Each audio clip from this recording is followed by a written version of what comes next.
자, 그럼 시작하겠습니다. 오늘 여러분께 들려드릴 이야기는 재산보다 사람의 가치를 알아본 한 사내의 지혜가 운명을 어찌 바꾸어 놓았는지에 대한 이야기입니다. 귀 한번 활짝 열어보시고 예시이야기 속으로 저와 함께 푹 빠져보시지요. 때는 바야흐로 10년의 세월이 훌쩍 흐른 어느 겨울밤이었습니다. 한양 하늘에서는 금방이라도 세상을 온통 삼켜버릴 듯 굵은 한방눈이 솜니불처럼 펑펑 쏟아져 내리고 있었지요. 여염집들은 벌써부터 등불을 끄고 깊은 잠에 빠져들었지만 유독 육조거리가 훤히 내려다 보이는 너른 언덕 위의 한 저택만큼은 예외였습니다. 밤늦도록 꺼지지 않는 불빛이 창호지를 뚫고 나와 쏟아지는 눈송이들을 하나하나 황금빛으로 물들이고 있었지요. 그 집이 바로 10년이란 짧은 세월 만에 남대문 시장의 작은 포목상에서 시작하여 한양 제1의 거상으로 우뚝 선 사내 윤담의 저택이었습니다. 겹겹이 이어진 기와지붕의 유려한 곡선은 마치 하늘로 날아오를 듯 힘찼고 잘 다듬어진 주춧돌과 웅장한 대문은 그 주인의 부와 명망을 소리 없이 뽐내고 있었지요. 바로 그 시간 집안의 따스한 온기와는 너무나도 대조적으로 굳게 닫힌 소슬대문 앞에는 한 사내가 쓰러져 있었습니다. 사내라기보다는 차라리 그림자라고 해야 옳을까요? 입고 있는 누더기는 원래의 색깔과 모양을 알아볼 수 없을 정도로 해지고 더러웠으며 그나마도 성긴 천사의 사이로 칼날 같은 겨울밤의 바람이 파고들어 살을 애는 듯 했습니다. 앙상하게 마른 몸뚱이는 대가지처럼 위태로웠고 푹 꺼진 두 뺨 위로는 허옇게 마른 버짐만이 가득했지요. 사내는 마지막 남은 힘을 쥐어짜듯 꽁꽁 얼어붙은 손으로 차가운 대문을 두드리려 애썼습니다. 하지만 이미 얼어붙은 손가락은 제 뜻대로 움직여주질 않았고 입에서는 그저 알아들을 수 없는 신음소리만이 새어나올 뿐이었지요. 담아. 내 아우. 담아. 그의 눈앞에서 아른거리는 것은 저 문 너머의 따뜻한 불빛과 그 안에서 들려오는 행복한 웃음소리였습니다. 10년 전 자신이 비웃으며 내팽개쳤던 바로 그 아우의 웃음소리. 한때는 이 세상 모든 것을 제 발 아래 둔 듯 오만방자했던 사내 윤담의 형 윤석의 마지막 모습은 그렇게 처참하고도 비참했습니다. 얼마나 지났을까요? 마침 대문간을 지키던 행랑아범이 언손을 녹이러 나왔다가 대문 앞에 쓰러진 검은 형체를 발견하고는 기겁을 했습니다. 아이고, 웬 사람이 이 추위에 쓰러져 있노. 여봐라, 사람 좀 살려라. 고함 소리에 안채에서 잠을 설치던 하인 몇이 우르르 몰려 나왔습니다. 그들은 처음엔 그저 얼어 죽기 직전의 불쌍한 거린인 줄로만 알았지요. 쯧쯧딱하기도 하지. 날이 이렇게 추운데 일단 안으로 옮겨서 따뜻한 죽물이라도 끓여 먹여야겠네. 마음씨 좋은 한 하인이 나서서 사내의 어깨를 부축하려던 바로 그 순간이었습니다.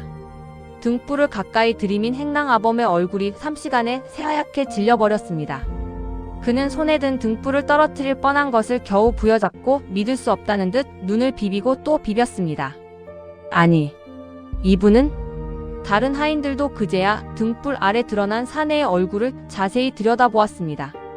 비록 살은 모두 빠져 해골처럼 변했고 탐욕으로 번들거리던 두 눈은 공허하게 꺼져 있었지만 그 이목구비의 흔적만큼은 분명했습니다. 10년 전 이 집의 큰 아들로서 온갖 포사를 누리던 바로 그 얼굴. 세상에, 큰 도련님 아니십니까? 한 하인의 입에서 터져나온 경악에 찬 외침에 웅장했던 저택의 대문 앞은 순식간에 찬물을 끼얹은 듯 조용해졌습니다. 하인들은 눈앞의 현실을 도저히 믿을 수가 없다는 표정으로 한때 하늘 높은 줄 모르고 자신들을 발 아래로 부리던 주인이 어찌하여 이토록 비참한 몰골의 거지가 되어 돌아왔는지 그저 망연자실할 따름이었지요. 눈은 여전히 무심하게 쏟아져 내리며 10년이라는 세월 속에 엇갈려버린 두 형제의 기구한 운명을 조용히 덮어가고 있었습니다. 과연 이들에게는 지난 10년간 무슨 일이 있었던 것일까요? 모든 것을 가졌던 자는 어찌하여 모든 것을 잃었고 하녀 하나만을 받았던 자는 어찌하여 이 한양 최고의 부자가 되었을까요? 그 기막힌 사연의 실타래는 지금으로부터 10년 전 스산한 늦가을의 어느 날로부터 풀리기 시작합니다. 10년 전 늦가을의 어느 날이었습니다. 울긋불긋 화려했던 나뭇잎들은 이제 모두 색이 발에 힘없이 떨어져 내리고 앙상한 가지만 남은 나무 사이로 스산한 바람이 횡하니 불어대던 시절이었지요. 그 바람은 마치 곧 다가올 기나긴 겨울을 예고하는 듯 사람의 마음마저 쓸쓸하게 만들었습니다. 한양에서도 손꼽히는 포목상 윤가 상단을 일군 윤판서의 저택에도 어김없이 가을의 끝자락이 내려앉아 있었습니다. 하지만 그 집안을 감도는 스산함은 계절 탓만은 아니었지요. 집안의 가장 큰 어른이자 기둥이었던 윤판서가 병석에 누운 지 이미 여러 달, 이제는 백약이 무효하여 조용히 마지막 날을 기다리고 있는 처지였기 때문입니다. 윤판서의 방 안은 무겁게 가라앉은 침묵과 함께 쌉싸름한 탕약 냄새가 희미하게 배어 있었습니다. 창호지 너머로 들어오는 햇살마저도 힘을 잃은 듯 방 안을 겨우 밝히고 있었고 그 희미한 빛 아래로 앙상하게 마른 윤판서의 얼굴이 드러났습니다. 한때는 호랑이처럼 쩌렁쩌렁한 목소리로 시장 상인들을 호령하던 그였지만 이제는 가쁜 숨을 몰아쉬는 것조차 힘겨워 보였습니다. 그의 머리맡에는 두 아들이 무릎을 꿇고 앉아 있었습니다. 첫째 아들 윤석과 둘째 아들 윤담. 같은 부모에게서 태어난 형제였지만 두 사람은 생김새부터 성정까지 달라도 너무나 달랐습니다. 큰아들 윤석은 값비싼 비단 도포를 차려입고 겉모습은 번지르르했지만 아버지의 병세를 살피는 그의 눈빛 속에는 숨길 수 없는 조바심과 탐욕이 이글거리고 있었습니다. 그의 머릿속은 온통 아버지가 남길 막대한 재산에 대한 생각뿐이었지요. 아버님께서 어서 눈을 감으셔야 저 모든 것이 내 차지가 될 텐데. 저 금은보화, 저 넓은 땅 문서, 저 큰 점포들. 그는 속으로 세마기에 바빴습니다. 반면 둘째 아들 윤담은 수수하지만 단정한 무명옷 차림이었습니다. 그는 아무 말 없이 그저 야위어가는 아버지의 손을 가만히 잡고 있을 뿐이었지요. 그의 지혜로운 눈빛 속에는 진심 어린 걱정과 슬픔이 가득했습니다. 아버지의 재산 따위는 그의 안중에도 없었습니다. 그저 하루라도 더 아버지의 온기를 느끼고 싶은 마음뿐이었지요. 윤판서는 뜬 눈으로 밤을 새우기 일쑤였지만 정신만큼은 여전히 형형했습니다. 그는 눈을 감고 있으면서도 두 아들의 속내를 손바닥 들여다보듯 훤히 꿰뚫어보고 있었습니다. 제 아비가 숨 넘어가기만을 기다리는 첫째 놈의 교만함과 그런 형을 알면서도 묵묵히 제 도리를 다하는 둘째 놈의 우직함. 어느 날 밤 윤판서는 희미한 목소리로 두 아들을 불렀습니다. 서가, 담아, 이리 가까이 오너라. 두 아들이 다가오자 그는 마른 기침을 몇 번 하고는 힘겹게 입을 열었습니다. 내게 남은 시간이 얼마 없는 듯 하구나. 너희도 이제는 내 유산을 나누어 가질 준비를 해야 할 게다. 그 말에 윤석의 얼굴에 화색이 도는 것을 윤담은 똑똑히 보았습니다. 윤석은 짐짓 슬픈 표정을 지으며 말했지요. 아버님, 어찌 그런 섭섭한 말씀을 하십니까? 부디 쾌차하셔야지요. 그 가식적인 말에 윤판서는 속으로 쓴웃음을 삼켰습니다. 그는 고개를 저으며 말을 이었습니다. 아니다. 하늘의 뜻을 거스를 수는 없는 법. 내가 평생을 바쳐 이룬 이 재산이 너희 형제에게 복이 될지 독이 될지는 이제 너희 둘의 그릇에 달렸다. 윤판서는 평생 시장에서 산전수전 공중전까지 다 겪으며 사람 보는 눈을 길러온 인물이었습니다. 그는 재산을 물려주는 것보다 더 중요한 것이 그 재산을 지키고 불릴 줄 아는 지혜와 사람을 얻는 것임을 뼈저리게 알고 있었지요. 그리하여 그는 두 아들의 본성을 마지막으로 확인하고 각자의 선택에 스스로 책임을 지게 할 마지막 시험을 준비하기로 마음먹었습니다. 내일 아침 집안의 모든 재산 목록을 대청마루에 내어놓을 것이니 너희는 각자 원하는 것을 딱 한 가지만 고르도록 하거라. 명심하거라. 딱 한 가지다. 형이고 아우고 없다. 오직 너희의 안목과 선택을 믿고 고르는 것이다. 이 알 수 없는 유언에 형제의 표정은 극명하게 엇갈렸습니다. 윤석은 한 가지라니? 당연히 가장 값비싼 것을 고르면 그만이지. 아버님께서 노망이 드셨나? 하며 쾌재를 불렀고 윤담은 아버지의 깊은 뜻을 헤아리려는 듯 근심 어린 표정으로 깊은 생각에 잠겼습니다.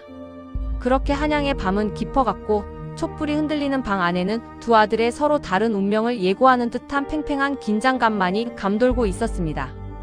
다음 날 아침이 밝았습니다. 윤판서의 말대로 널따란 대청마루에는 윤가 상단의 모든 재산 목록이 보기 좋게 펼쳐져 있었습니다. 번쩍이는 금괴가 가득 담긴 괴짝 여러 채의 기와집과 너른 밭의 소유권을 증명하는 땅 문서들, 그리고 한양 최고의 목 좋은 자리에 위치한 큰 점포의 권리 증서까지. 그뿐만이 아니었지요. 값비싼 비단과 보석들, 심지어는 집안에서 대대로 부리던 건장한 노비들의 명단까지 일목요연하게 정리되어 있었습니다. 대청마루에 들어선 윤석은 떡 벌어진 입을 다물지 못했습니다. 그의 탐욕스러운 눈은 마치 굶주린 이리가 먹잇감을 찾듯 재산 목록 위를 쉴 새 없이 흘러내렸습니다. 하하, 이 모든 것이 이제 곧 내 것이 되는구나. 그래, 아버님께서 한 가지만 고르라 하셨지. 그렇다면 가장 큰 것을 골라야지. 으뜸가는 재산을 차지하면 나머지는 자연스레 따라오는 법. 윤석은 한치의 망설임도 없었습니다. 그는 곧장 가장 앞에 놓인 묵직한 서류 뭉치를 집어들었습니다. 그것은 바로 윤가 상단의 중심인 큰 점포와 연결된 모든 토지와 창고, 그리고 그 안에 쌓인 금은 보화를 모두 포함하는 재산 목록의 핵심이었습니다. 그것 하나만 손에 넣으면 사실상 모든 재산을 차지하는 것과 다름없었지요. 그는 득의양양한 미소를 지으며 헛기침을 한번 하고는 모두에게 들으라는 듯 큰 소리로 외쳤습니다. 저는 장남으로서 가업을 잇는 것이 마땅한 도리. 이 점포와 모든 재산을 제가 물려받아 가문을 더욱 번성케 하겠습니다. 주변에서 이를 지켜보던 집안의 늙은 집사조차 혀를 끌끌 찼습니다. 아우를 조금이라도 생각하는 마음이 있다면 저리 노골적으로 욕심을 드러내지는 않았을 텐데 말입니다. 이제 모두의 시선은 둘째 아들 윤담에게로 쏠렸습니다. 형이 가장 큰 재산을 몽땅 가져가 버렸으니 이제 남은 것은 그저 자잘한 땅 문서 몇 개와 얼마 되지 않는 폐물뿐이었습니다. 사람들은 모두 윤담이 그나마 남은 것들 중에서 가장 값나가 보이는 것을 고를 것이라 예상했지요. 하지만 윤담의 행동은 모두의 예상을 완전히 뒤엎어 버렸습니다. 그는 번쩍이는 보물들에는 눈길 한번 주지 않은 채 마루 한쪽 구석으로 조용히 걸어갔습니다. 그곳에는 재산 목록이라고 하기에도 민망한 두 가지가 놓여 있었지요. 하나는 빛이 바래고 좀이 쓸어볼품 없어진 낡은 비단 10필, 그리고 다른 하나는 그 비단 꾸러미 옆에 묵묵히 고개를 숙인 채 서 있는 말 없는 하녀 막순이었습니다. 막순은 그저 이 집의 수많은 하녀 중 한 명이었습니다. 나이는 20살 남짓 되었을까? 비록 수수한 하녀복을 입고 있었지만 고개를 숙인 와중에도 총기가 서려있는 눈빛만큼은 숨길 수가 없었지요. 그녀는 아버지가 병석에 눕기 전부터 오랫동안 바느질과 길쌈을 도맡아 하던 아이였습니다. 윤담은 잠시 막순을 물끄러미 바라보더니 이내 결심한 듯 나지막하지만 단호한 목소리로 말했습니다. 저는 이 낡은 비단 10필과 여기 있는 하녀 막순이를 받겠습니다. 그 말이 떨어지는 순간 대청마루에는 정적이 흘렀습니다. 사람들은 제 귀를 의심했지요. 아니, 저 금은 보화를 다 마다하고 고작 낡은 비단과 하녀 하나라니. 가장 먼저 폭소를 터뜨린 것은 형 윤석이었습니다. 그는 배를 잡고 웃으며 윤담을 손가락질했습니다. 푸아, 담아, 네가 드디어 실성을 했구나. 그래, 그깟 계집 하나와 낡아빠진 비단 쪼가리가 그리도 탐이 나더냐. 좋다, 좋아.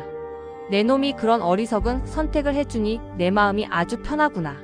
그 계집과 비단, 그리고 내 놈의 분수에 맞는 작은 초가집 한 채를 내어줄 테니 썩 내 눈앞에서 사라지거라. 윤석의 조롱에도 윤담은 표정 하나 바꾸지 않았습니다. 그는 그저 묵묵히 아버지의 방을 향해 큰 절을 올렸습니다. 방 안에 누워 이 모든 상황을 전해 듣고 있던 윤판서는 희미하게 미소를 지었습니다.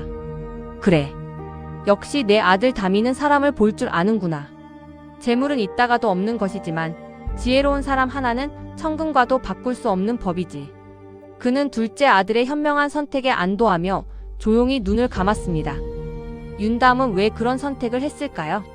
그는 알고 있었습니다. 저 낡은 비단이 사실은 지금은 구하기 힘든 귀한 염료로 물들인 것이며 막순의 손재주라면 이를 새 것처럼 되살려 몇 배의 값어치로 만들 수 있다는 것을. 그리고 그는 무엇보다 막순이라는 사람의 성실함과 숨겨진 지혜를 눈여겨보아 왔던 것입니다. 그녀가 단순히 바느질만 잘하는 것이 아니라 시장의 물건 시세를 꿰고 있고 사람들의 마음을 얻는 비범한 재주가 있다는 것을 말이지요. 그렇게 아버지가 돌아가신 후 윤담은 형의 비웃음을 뒤로한 채 낡은 비단 10필과 하녀 막순 단 한 명만을 데리고 정든 집을 떠나야 했습니다. 그의 손에 남은 것은 아버지께서 마지막으로 쥐어주신 얼마 되지 않는 엽전 꾸러미가 전부였지요. 가진 것 없어 보이는 그의 뒷모습을 보며 사람들은 어리석다고 수군거렸지만 윤담의 마음속에는 보이지 않는 가장 큰 재산, 바로 사람에 대한 믿음이 자리하고 있었습니다. 아버님의 장례를 치른 후 두 형제의 삶은 완전히 다른 길을 걷기 시작했습니다. 마치 같은 강물에서 갈라져 나온 두 물줄기가 하나는 썩은 늪으로 다른 하나는 드넓은 바다로 향하듯 말입니다. 모든 재산을 독차지한 형 윤석의 삶은 그야말로 거칠 것이 없었습니다. 그는 아버지가 평생 피땀 흘려 모은 재산을 마치 화수분이라도 되는 양 흥청망청 써대기 시작했지요. 밤마다 한양에 내로라 하는 기방들을 전전하며 기생들의 웃음소리에 재물을 뿌려댔고 낮에는 자네가 진정한 사내 대장부라며 아첨하는 무리들과 어울려 투전판에 재산을 쏟아부었습니다. 하하, 돈이란 본디 이렇게 써야 제맛이지. 아끼면 똥이 될 뿐이다. 그가 돈을 뿌릴 때마다 주변에는 파리 떼 같은 아청꾼들이 몰려들었습니다. 역시 큰 도련님은 통이 크십니다.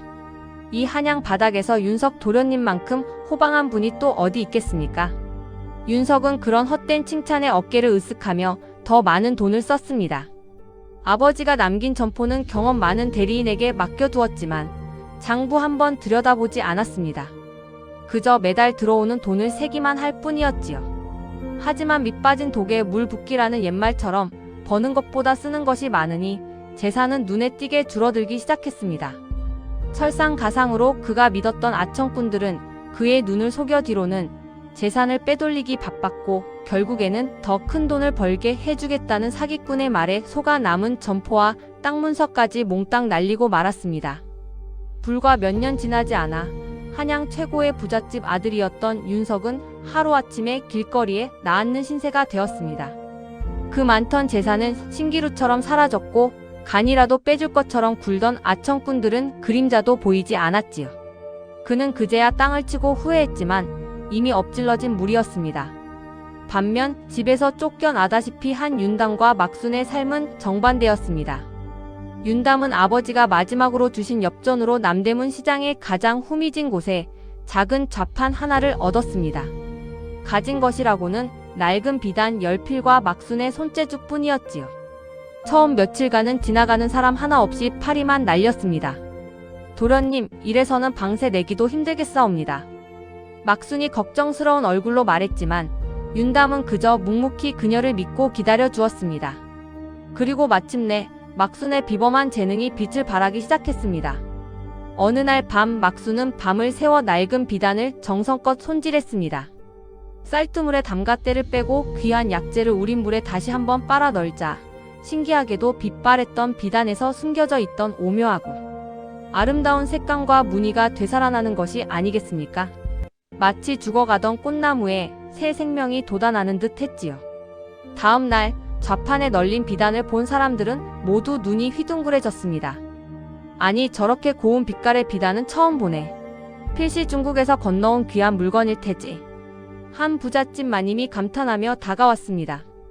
막수는 이때를 놓치지 않고 상냥한 미소와 함께 구수한 입담으로 손님을 끌었습니다. 아이고 마님, 보는 눈은 있으셔 가지고. 이건 그냥 비단이 아니랍니다. 지금은 그 맥이 끊겨 구할래야 구할 수도 없는 귀한 자초로 물들인 비단이지요. 이 비단으로 옷을 지어 입으시면 마님의 고운 얼굴이 10배는 더 화사해 보이실 겁니다. 막순의 말에는 사람의 마음을 끄는 신기한 힘이 있었습니다. 그녀의 설명에 넘어간 마님은 기분 좋게 비단 한 필을 사갔고 이 소문은 입에서 입으로 퍼져나가 순식간에 남은 비단 9필도 모두 동이 나 버렸습니다. 낡은 비단 10필은 그렇게 처음 장사 미천의 수십 배가 넘는 큰 돈으로 되돌아왔습니다. 그것은 시작에 불과했습니다. 막순의 장사 수완은 그야말로 귀신 같았습니다. 그녀는 매일 새벽같이 시장을 돌며 물건들의 시세를 파악했고 어느 상점에서 어떤 물건이 싸게 나오고 어느 집안 마님이 어떤 색깔의 옷감을 좋아하는지 손바닥 보듯 꿰고 있었습니다. 비가 오기 전날에는 미리 기름 먹인 종이와 집신을 대량으로 사들여 비싸게 팔았고 큰 잔치가 열린다는 소문이 들리면 미리 좋은 옷감들을 확보해 두었다가 부잣집에 납품했습니다. 그녀는 단순히 물건만 파는 것이 아니었습니다. 손님 한 사람 한 사람의 사정을 기억하고 안부를 물으며 마음을 얻었습니다. 갓 시집온 새댁에게는 시어머니가 좋아할 만한 옷고름 색깔을 추천해 주었고, 아들의 혼사를 앞둔 어머니에게는 자신의 일처럼 발벗고 나서서 혼수감을 함께 골라주었지요. 사람들은 물건을 사러 오는 것이 아니라 막순이라는 사람을 보러 왔습니다. 윤담은 장부 정리와 큰 계약을 맡아 막순을 든든하게 지원해 주었고, 둘은 환상의 짝꿍이 되어 작은 좌판을 번듯한 점포로, 그리고 마침내 한양에서 가장 큰 포목상으로 키워나갔습니다. 그 과정에서 둘의 관계도 자연스럽게 깊어졌습니다. 윤담은 막순의 지혜와 강단에 깊이 매료되었고, 막순은 윤담의 따뜻함과 변치 않는 신뢰의 마음을 열었습니다. 신분의 차이는 그들에게 아무런 문제가 되지 않았지요. 마침내 윤담은 막순에게 정식으로 청혼했고, 하녀였던 막순은 한양 최고의 거상이 된 윤담의 아내이자 집안의 기품 있는 안주인이 되었습니다. 그렇게 10년의 세월이 흘렀습니다. 윤석이 술과 도박으로 모든 것을 잃고 나락으로 떨어지는 동안 윤담과 막순은 성실함과 지혜로 차곡차곡 불을 쌓아 올렸습니다. 운명의 수레바퀴는 이토록 정확하고도 무섭게 각자가 뿌린 씨앗대로 그 결과를 돌려주고 있었던 것입니다.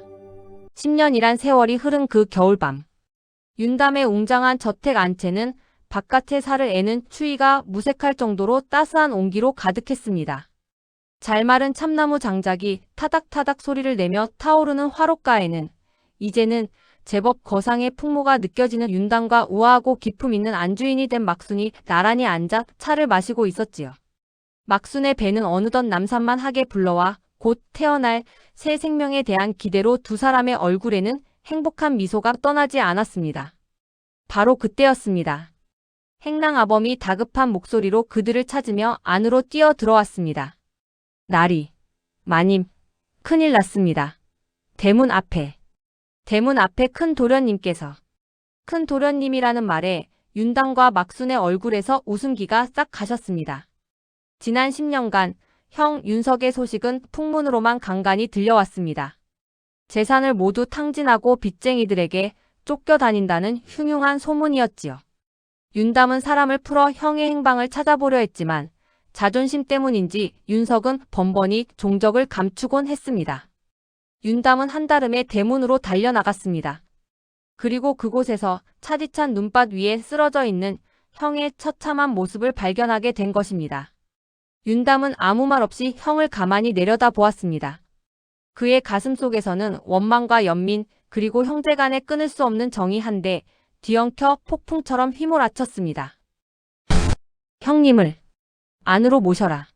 하인들은 거짓골이 된 윤석을 조심스럽게 안채의 따뜻한 방으로 옮겼습니다.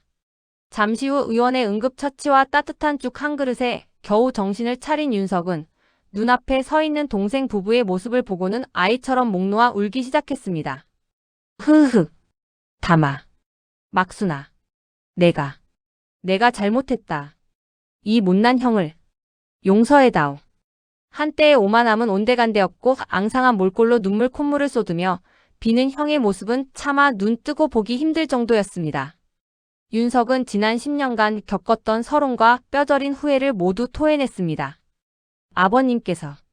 아버님께서 옳았다. 재산은 그저 가지고 있는 것이 중요한 게 아니었어. 그것을 어찌 쓰고 지키느냐가 중요한 것이었는데 나는 너무나 어리석었다. 그는 땅을 치며 통곡했습니다. 빛나는 황금만 줬다가 정작 가장 소중한 것들을 모두 잃어버린 자신의 과거를 통렬히 후회했습니다. 그가 하찮게 여기고 비웃었던 하녀 하나와 낡은 비단이 사실은 천만금보다 더 귀한 보물이었음을 이제야 깨달은 것입니다. 윤담은 말없이 다가가 쇠약해진 형의 손을 꾹 잡아주었습니다. 그의 눈에서도 뜨거운 눈물이 흘러내렸습니다. 미움도 원망도 형의 저 처절한 눈물 앞에서 눈 녹듯 스르르 녹아내리는 듯 했습니다. 형님, 이제 그만 우십시오. 다 지난 일입니다. 막순 또한 조용히 다가와 따뜻한 물수건으로 윤석의 더러워진 얼굴을 닦아주었습니다. 한때 자신을 계집이라 부르며 멸시했던 사람이었지만 그녀의 눈에는 어떠한 원망의 기색도 없이 그저 따뜻한 연민만이 가득했습니다. 윤석은 동생 부부의 따뜻한 온정에 더욱더 고개를 들지 못했습니다. 그는 자신이 저지른 과오와 어리석음이 얼마나 컸는지, 그리고 동생이 베푸는 용서가 얼마나 깊은 것인지를 온몸으로 느끼고 있었습니다. 그날 밤 윤담의 저택에서는 한 사내의 처절한 울음소리가 밤늦도록 그치지 않았다고 합니다. 그것은 몰락한 자의 비참한 절규이자 뒤늦게나마 진정한 가치를 깨달은 자의 참회의 눈물이었습니다. 그렇게 며칠이 지나고 윤석은 동생 부부의 극진한 보살핌 덕에 조금씩 기력을 회복했습니다. 깨끗한 옷으로 갈아입고 따뜻한 밥을 먹으니 사람의 몰골은 되찾았지만 그의 마음속 깊은 상처와 부끄러움은 쉬이 사라지지 않았지요. 그는 매일같이 동생의 눈치를 보며 어쩔 줄 몰라 했습니다. 어느 맑은 겨울날 아침 윤담은 형을 조용히 불렀습니다. 형님, 드릴 말씀이 있습니다. 윤석은 또다시 자신을 내쫓으려는 것인가 싶어 덜컥 겁이 났습니다. 그는 황급히 바닥에 엎드리며 말했습니다. 담아, 제발. 제발 나를 내치지는 말아다오. 이 집에 마구간직이라도 좋으니 그저 비바람만 피하게 해준다면 어떤 허드레질이라도 하겠네. 그 모습에 윤담은 씁쓸한 미소를 지으며 형을 일으켜 세웠습니다. 형님, 어찌 그런 말씀을 하십니까? 형님은 제게 이 세상 단 하나뿐인 혈육입니다. 제가 어찌 형님을 내치겠습니까? 윤담은 잠시 말을 고른 뒤 진지한 목소리로 말을 이었습니다. 다만 형님께 한 가지 제안을 하고 싶습니다. 다시는 술과 노름에 손을 대지 않겠다고 약조해 주십시오. 그 약조를 지키신다면 저희 집의 큰 곳간을 형님께 맡기고 싶습니다. 곳간지기라고? 윤석은 제 귀를 의심했습니다. 곳간지기는 집안의 모든 재물이 드나드는 것을 관리하는 아주 중요한 자리였습니다. 돈 때문에 망했던 자신에게 돈을 관리하는 일을 맡기겠다니 도저히 믿을 수가 없었지요. 네가 나를 믿는단 말이냐? 나는 돈에 눈이 멀어 모든 것을 망친 놈인데. 윤담은 형의 떨리는 손을 잡으며 말했습니다. 저는 형님을 믿는 것이 아닙니다. 한 번 실수는 병가지 상사라 하였습니다. 쓰라린 실패를 통해 돈의 무서움을 뼈저리게 깨달으신 지금의 형님이라면 그 누구보다 더 정직하고 성실하게 곳간을 지켜주시리라 믿는 것입니다. 이것은 동정이 아니라 제 사업에 꼭 필요한 사람에게 일을 맡기는 것입니다.